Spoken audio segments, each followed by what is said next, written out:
I really didn't read a lot of American literature. I did love some writers very, very much, like Carson McCullers. I loved her.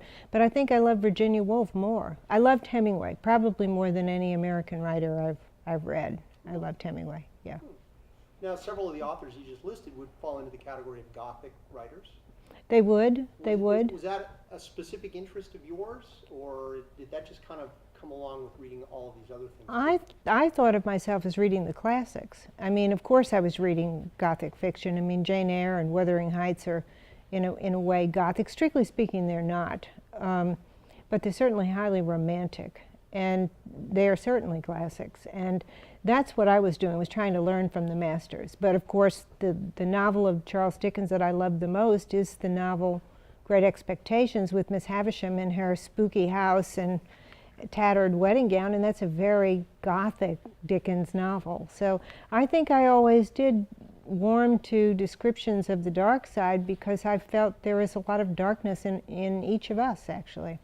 One of the definitions of Gothic literature, or Gothic, I guess, art, was the blending of horror and romance. Yes. And that pretty much describes to me a lot of what you've written. I would say that I certainly blended horror and romance in Interview with the Vampire. Oh, absolutely. Yeah, I made the vampire romantic.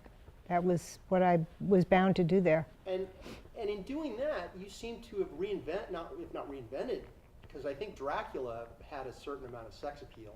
I think Dracula did have sex appeal, but I wanted to get into the vampire and wanted to make him, or wanted to explore his tortured soul and his pain. You don't really see Dracula's pain. You might see his rage when the stake goes in, but you don't really see an interior conflict going on, or a tragedy being played out. And I wanted to get into what I thought was the tragedy inherent in the concept of the vampire. That here you had somebody offered immortality, but at a horrible price. And that vampire, as he goes on in time, is going to learn more and more about the life that he's never really going to be able to participate in again.